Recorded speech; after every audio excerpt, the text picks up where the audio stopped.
afternoon. My name is Jürgen Steinmetz, joining you from eTurbo News in Honolulu.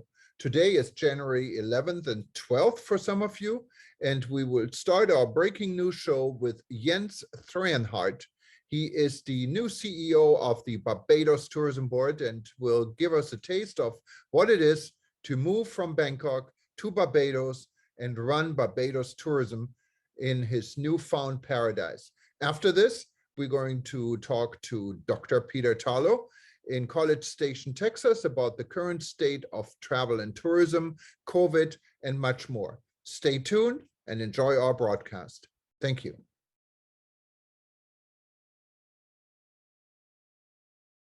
Good morning. My name is Jens Trojenhart, and I'm the new Chief Executive Officer of the Barbados Tourism Marketing Inc., the official tourism board of the Republic of Barbados in the Caribbean.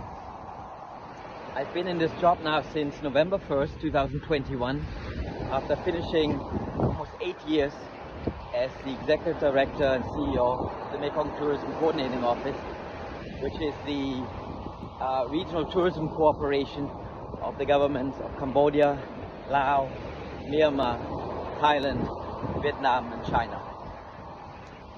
So I've moved here now from Bangkok, Thailand, and settled here, living right at the beach out at the south coast, and I'm on my way now walking to Oistins Fish Market. It's just stunning and an incredible destination, and while many people only talk about the beautiful beaches, which are truly beautiful, there's so much more to experience in Barbados. I've experienced incredible farm-to-table restaurants. I've been in ecotourism sites, and I've just seen some amazing innovation happening here when it comes to responsible, sustainable, and regenerative tourism. And I would like to invite you on my journey as I'm looking to explore this country, and together we can show the world how tourism can be a force for good. So in the comments below, please give me your ideas and your thoughts. Good morning, and become part of my journey. I'm looking forward to hearing your thoughts, and every weekend I'm looking to do another video post just to update you on my progress and my experiences. Thank you. Have a great day. Stay safe, and talk to you soon. All the best. Bye-bye.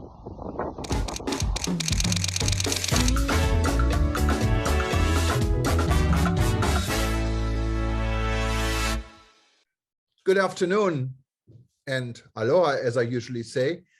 My name is Jürgen Steinmetz from eTurbo News, and we're joining you today from Athens, Greece. With me is Dr. Peter Tarlow in College Station, Texas. And we're talking about the world of travel and tourism, the world of Corona, and the world altogether. I'm currently still, as I said, in Athens, Greece, enjoying beautiful Athens. I had a tour of the Acropolis today, what was amazing. However, it's freezing cold here and it's raining. So it's probably not the best day for sightseeing.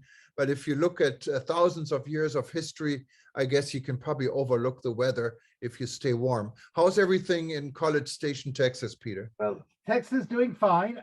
The weather today is coolish, but not freezing. It's probably in Celsius about 16, 17 degrees, about 65 degrees in Fahrenheit. And we have blue skies, a little bit windy, but you know, that's okay. That's not the end of the world. We certainly don't have any rain, and it's certainly not bitter cold. So I know you had the advantage of getting a post-Christmas sale and getting a brand new coat, you told me. And so you now have a winter coat for Hawaii, which will be very useful on the Hawaiian Islands, but maybe some other place it'll go. Well, I have a coat that was given to me in my training of the Royal Canadian Mounted Police by the Mounties when I was in the Yukon in northern Canada. And that coat is good for 40 below zero. And interestingly enough, 40 below zero is the same in both Celsius and Fahrenheit. It's where they cross. So if it's 40 degrees below zero, it doesn't matter if it's Celsius or Fahrenheit, you're very cold. But it was sunny that day in the Yukon, so that was the good part. And I do have the coat, and everybody laughs at me in Texas for having a coat that can go to 40 degrees below zero. Well, it's definitely not 40 degrees below zero. It's about 4 degrees above zero, but it feels it's quite cold because it's a strong wind, cold wind. And when you live in Hawaii, like I do, you're not used to this cold weather anymore. And certainly my coat probably wouldn't hold 40 degrees below either. But it was 40 degrees below zero. You don't even need a bridge. You can take a truck across a river just on the ice, and a plane can land on a river as if it were a landing strip.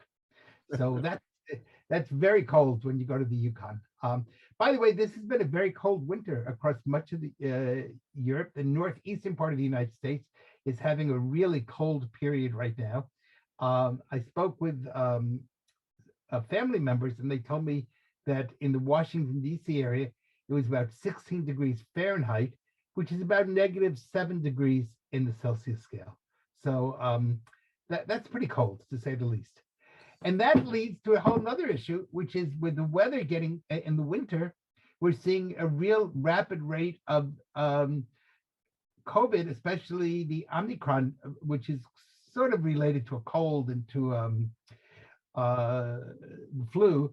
But this is the time of the year that if you haven't had your flu shot, please get it, because people are traveling, people are on trains, buses, and this should be a real reminder that we need to be looking at the total issue of health and not just one part of the health equation, because the winter is a time when flus develop, people are inside, and these are a whole series of problems.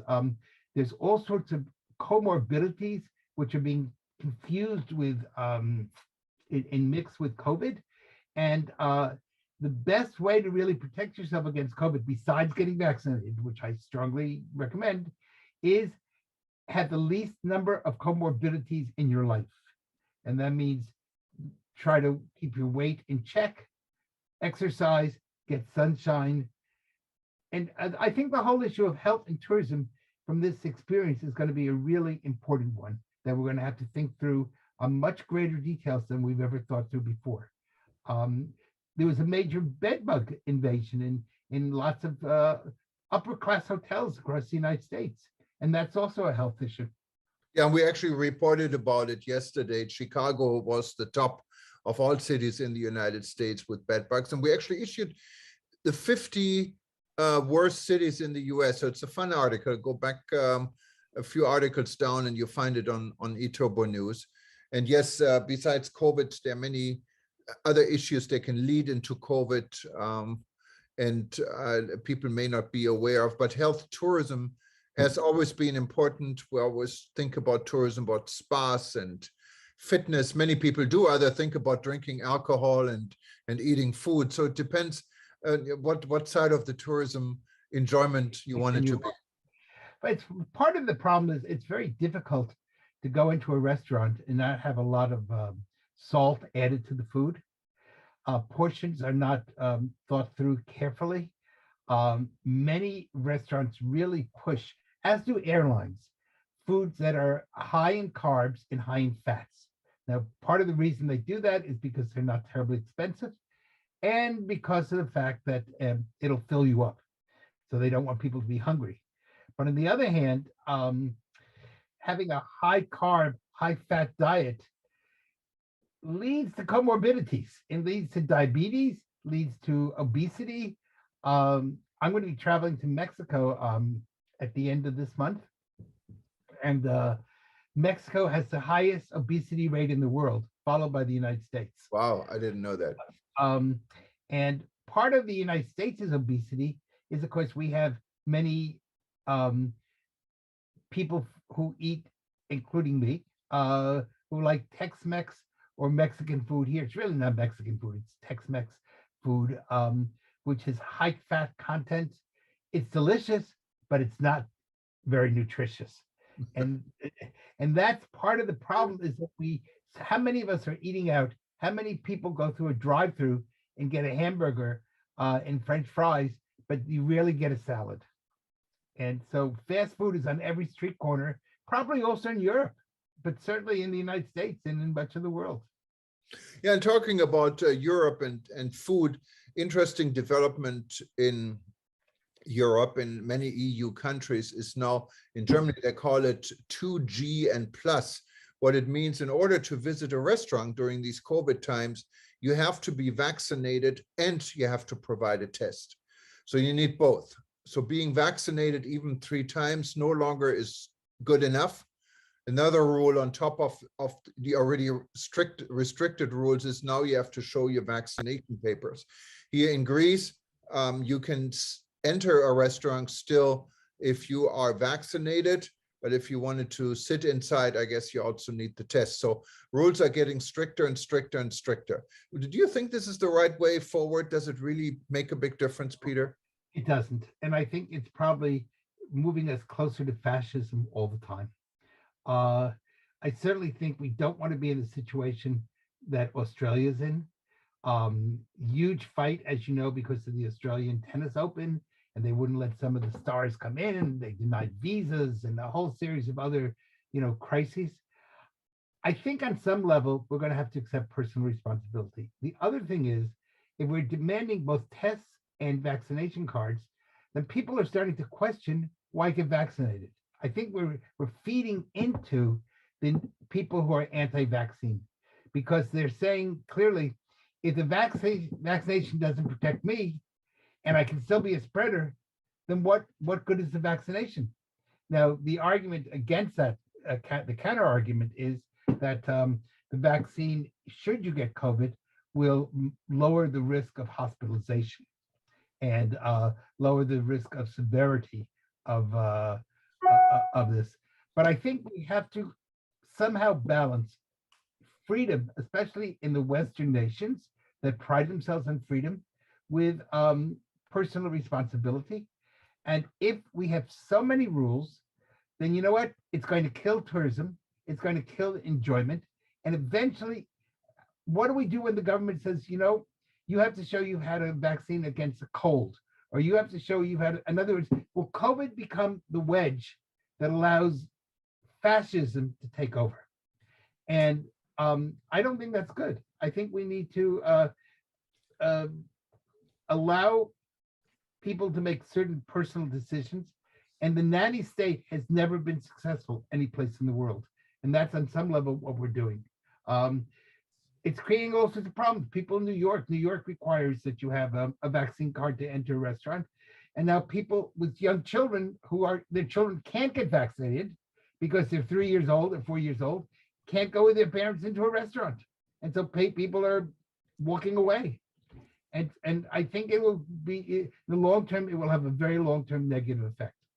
Yeah, I mean, the effect on the mental health is already quite severe.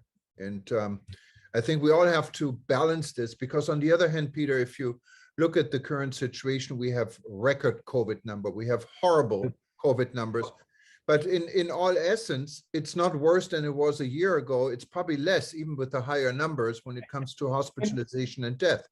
So we just have to learn how to balance all of this, I think. And part of these numbers are from the Omicron, which is, for many people, especially if you've been vaccinated, a bad cold. And by the way, more and more testing is showing that if you've had the Omicron variant, it does provide you with antibodies. And therefore, I'm almost wondering on some level if we shouldn't be doing what, I don't know in Europe, but in the United States, when I was a little boy and somebody had mumps or somebody had measles, all the parents brought their children to get infected. There was no vaccine against mumps when I was a child. And so, but if you had the mumps, then you could never get them as an adult. And that was very important, because mumps in an adult male is very serious. And a child, it's not much of a deal to do. So they had mumps parties. Literally, Right. The goal was to get people sick so that they would have the antibodies in for life, and then that was it. You were done. So I had, when I was 5 years old, I had the mumps, and then nobody worried about it. The antibodies were in for me for life. I wonder if at some level, the fear that we're doing now with the Omicron, if we wouldn't be better, and a lot of medical professionals are saying that it's going towards herd immunity. And if we all just got Omicron, you know what? The virus, it might be a way of handling it. It just would not be a threat anymore, because we'd all have had it once, we're done, and it's over. And we do know that natural immunity is better than vaccines. Vaccines are good, and I push them. But there's nothing better than natural immunity, having it your own body producing those antibodies. Yeah, and this So- makes a lot of sense. And of course, we're not medical experts, so we don't know how this would play with COVID. It's a whole different animal, many people say, but there is a lot of confusion. There's Yeah. really not one side. We should encourage everyone, before you make a decision, speak with your own doctor, because nobody knows your body as well as you in your own personal physician. So yes, we're not giving medical advice. We're giving tourism commentary with the hope that that will inspire you to speak to your personal health professional.